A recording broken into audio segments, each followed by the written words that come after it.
Attention, canicule. Il fait très chaud. La température ne descend pas ou très peu la nuit. Cela dure 3 jours ou plus.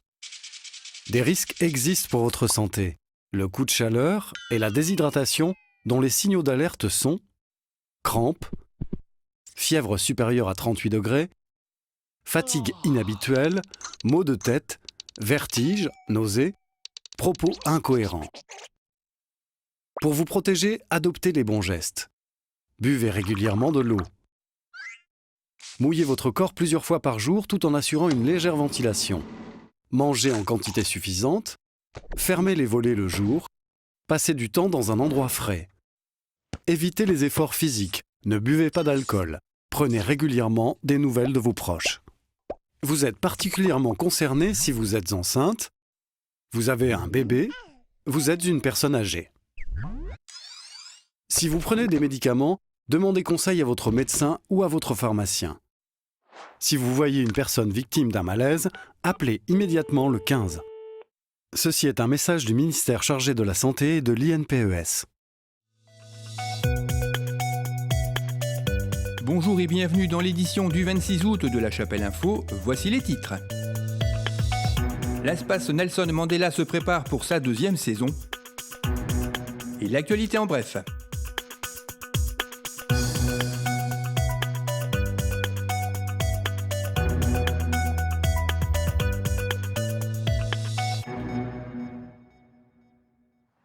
Même si la météo exceptionnelle cette semaine nous invite à profiter des douceurs du farniente, il ne faut pas oublier que la rentrée approche à grands pas, une rentrée qui ne concerne pas uniquement les écoliers et les étudiants, mais également l'espace Nelson Mandela qui s'apprête à lancer sa 2e saison.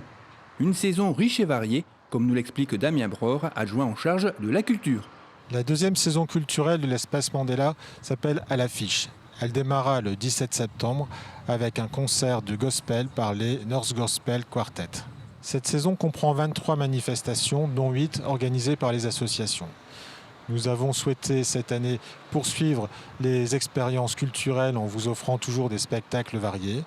Nous avons ajouté des spectacles à caractère familial qui seront programmés cette fois le dimanche et non plus en soirée le samedi.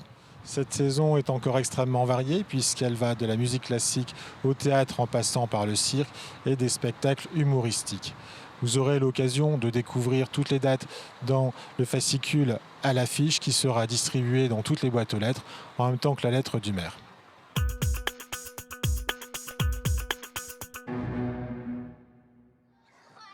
Les centres aérés du mois d'août ont organisé leur fête de fin de saison au complexe sportif le vendredi 19 août.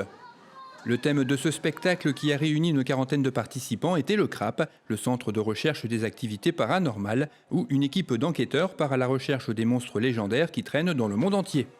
Un programme riche en activités a occupé les enfants avec le matin au choix sport ou activités manuelles, avec entre autres la réalisation de vases en papier mâché, et l'après-midi des grands jeux collectifs, avec un jeu par semaine réunissant l'ensemble du centre, des jeux innovants qui furent très appréciés par les enfants.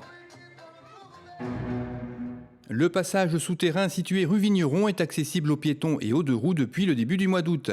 Avec ses 22 mètres de long et ses 4 mètres de large, sa création aura coûté autour de 3,5 millions d'euros hors taxes, des travaux pris en charge par l'État, le département, la métropole européenne de Lille et SNCF Réseau.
Cette édition est terminée, merci de l'avoir suivi. Rendez-vous le vendredi 2 septembre.